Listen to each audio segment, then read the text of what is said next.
Hi అండి, నమస్తే. నేను మీ అన్నపూర్ణ. ఉగాది శుభాకాంక్షలు అండి. ఈ రోజు నేను మామిడికాయతో పులిహోర చేస్తానండి. ఉగాది పండుగని ఇవ్వండి. మామిడికాయ తురుము తీసుకున్నాను. నేను జీడిపప్పు, పల్లీలు, శనగపప్పు, ఎండుమిర్చి, జీలకర్ర, ఆవాలండి, పచ్చిమిరపకాయలు ఎలా చేసుకుందాం చూపిస్తాను. నేను ముందే అన్నం వండి పెట్టేసుకున్నానండి. ఇవ్వండి, వేడివేడిగా అన్నం వండేసి పెట్టేశాను. ఇప్పుడు ఎలా చేసుకుందాం చూపిస్తాను. ఇవ్వండి, 2 స్పూన్లు ఆవాలు వేసుకుంటానండి నేను. ఇవ్వండి, ఒక 1/2 స్పూన్ మెంతులు. ఈ లైట్గా ఫ్రై చేసుకుందామండి త్వరగా. ఇవ్వండి, అయిపోయింది కదా, ఆవాలు చిటపట అన్నాయి కదా, ఇది గ్యాస్ ఆపేస్తున్నానండి. ఈ చల్లగా అయిపోయినాక పొడి చేసి పెట్టుకుందాము. ఇవ్వండి, నేను ఆవాలు మెంతులు చిన్న రోట్లో వేసి నూరుకుంటున్నానండి. రోట్లో నూరుకుంటే టేస్ట్ బాగుంటుంది. రోట్లో నూరుకుంటున్నానండి. మీరు మిక్సీలోనే వేసుకోవచ్చు, రోల్ లేకపోతే.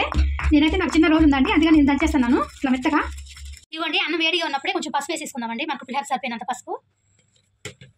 ఇవ్వండి, మనం ఇందాక నూరు పెట్టుకున్నాం కదా, ఆవాలు మెంతులు పొడి అండి, కలిపేసుకుందాం మొత్తము. వేడిగా ఉన్నప్పుడు వేసేసేయండి. ఒకసారి కలిపేసి తాళం పెట్టేసుకుందాము. ఇవ్వండి, బాగా కలిపేసుకున్నాం కదా, పక్కన పెట్టేసి తాళం పెట్టేసుకుందామండి. ఇవ్వండి, అన్నం వేడిగా ఉన్నప్పుడు ఉప్పు వేసి కలిపేసుకుందామండి, సాల్ట్ వేసి.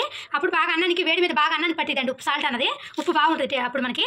ఇదిగోండి, ఉప్పు వేసేస్తున్నాను, అన్నంకి సరిపోయినంత ఉప్పు వేస్తున్నానండి. ఇవ్వండి, నేను 2 స్పూన్లు వేసుకున్నాను. సరిపోతే కలిపేటప్పుడు చూసి మళ్ళీ వేసుకున్నాము. కలిపేసుకున్నామండి. కలిపేసి పక్కన పెట్టేసుకున్నాము. తాళం పెట్టేసుకుందాం ఇంకా. ఇవ్వండి, స్టవ్ ముట్టించి పాడి పెట్టేసుకున్నాను. ఆయిల్ వేస్తున్నానండి ఇప్పుడు నేను. పులిహోర కొంచెం ఆయిల్ ఎక్కువ పడుతుంది కదండి, ఆయిల్ వేసేసుకున్నాము. నేను 5-6 స్పూన్లు వేస్తున్నాను. ఇవ్వండి, ఆయిల్ వేడైంది. జీడిపప్పు వేస్తున్నాను నేను.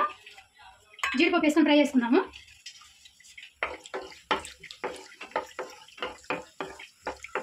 ఇవ్వండి, జీడిపప్పు ఫ్రై అయిపోయినాయి, తీసేస్తున్నాను. నేను పల్లీలు వేస్తున్నానండి.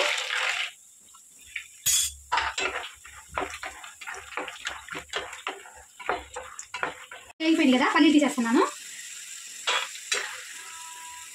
ఎండుమిరపకాయలు వేసి వేసుకుందామండి.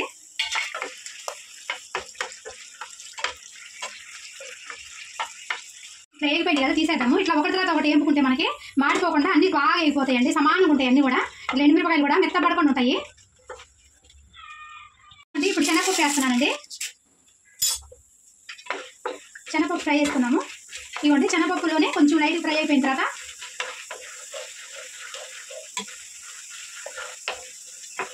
ఇవ్వండి, కొంచెం లైట్గా ఫ్రై అయింది కదా, ఇప్పుడు ఆవాలు జీలకర్ర అండి. 1 స్పూన్ ఆవాలు, 1 స్పూన్ జీలకర్ర.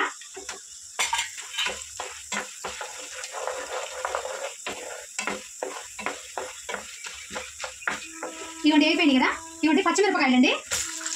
పచ్చిమిరపకాయలు వేసుకున్నాము. పచ్చిమిరపకాయలు కొంచెం వేగిపోతాయి కదా.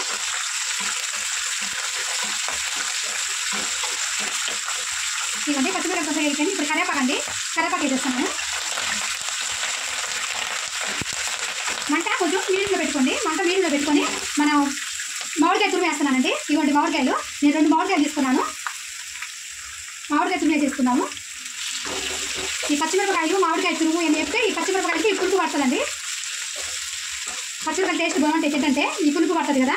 పచ్చిమిరపకాయలు వేసి వేసుకుంటే మామిడికాయ తురుముని బాగా పులుపు పడుతుంది. ఇట్లా 2 నిమిషాలు వేసుకుంటే సరిపోతుంది, పచ్చివాసన పోయే వరకు. అంతా బాగా మగ్గిపోయింది. ఇంకా మనం ఆపేసుకున్నాం గ్యాస్. పులిహోర వేసి కలిపేసుకున్నాం అండి. మన మామిడికాయ తురుము అంతా వేసేస్తున్నాను నేను. కొంచెం ఎక్కువ చేసుకుంటున్నాను రైస్. మాకు కొంచెం చుట్టాలు వచ్చారు, అందుకని కొంచెం ఎక్కువ చేస్తున్నాను రైస్. కలిపేసుకుందాం ఇంకా అండి. మొత్తం ఇట్లా కలిపేసుకోండి. నేను 3 పావుల దాకా బియ్యం తీసుకున్నానండి. ఎందుకంటే మా పాప వాళ్ళ ఫ్రెండ్స్ అండి. నేను ఇందాక చుట్టాలన్నాను కదా, చుట్టాలంటే మా పాప ఫ్రెండ్స్ అండి. వాళ్ళే సరదాగా చుట్టాలని చెప్తున్నాను పిల్లల్ని. పిల్లలందరూ వచ్చారు ఈరోజు. వాళ్ళందరికీ మామిడికాయ పులిహోర చేసి పెడుతున్నాను. మామిడికాయ పులిహోర అడిగారు వాళ్ళు, అందుకని మామిడికాయ పులిహోర చేస్తున్నానండి. ఇవ్వండి, మామిడికాయ తురుము అంతా పట్టేసింది కదా. ఇవ్వండి, ఇప్పుడు మనం ఇందాక పల్లీలు, ఎండుమిరపకాయలు ఎన్ని పక్కన తీసుకున్నాం కదా, జీడిపప్పు, ఇవ్వండి మొత్తం వేసేస్తున్నాను. మనం ఈ టైంలో ఉప్పు చూసుకోవచ్చండి. ఉప్పు చూసుకొని ఒకవేళ ఆయిల్ సరిపోయినా కొంచెం ఆయిల్ వేడి చేసుకొని పైన ఆయిల్ వేసుకోవచ్చు. మళ్ళీ మనం ఉప్పు కూడా కలుపుకోవచ్చు అండి. ఇప్పుడు సరిపోతే మనం చూసుకొని అంటే ఇట్లా కలిపెట్టేసుకొని మనకి ఉప్పు సరిపోయినా ఆయిల్ సరిపోయినా మళ్ళీ వేసుకోవచ్చండి. నాకైతే కరెక్ట్గా సరిపోయినాయండి అన్నీ. మీరు ఈ టైంలో కలిపేటప్పుడు చూసుకోండి. ఒకవేళ మీకు ఏది సరిపోయినా కలిపేసుకోవచ్చు. మళ్ళీ ఆయిల్ అయితే కొంచెం వేడి చేసి కలిపేసేయచ్చు. ఇట్లా ఉప్పు కూడా ఇట్లా వేడి మీదే కలిపేసుకోవచ్చు. ఇవ్వండి, అయిపోయింది. ఇట్లా కలిపేసుకోండి. మామిడికాయ పులిహోర ఇట్లా చేసుకుంటే టేస్ట్ బాగుంటుందండి. కలిపేసుకున్నాం కదా, కలుపుకున్న తర్వాత పులిహార ఎప్పుడైనా చింతపండు పులిహార అయినా, మామిడికాయ పులిహార అయినా, నిమ్మకాయ పులిహార అయినా ఏదైనా సరే అండి, మనం పులిహార కలుపుకున్నప్పుడు కొంచెం ఇట్లా ఒత్తి పెట్టేసుకోండి.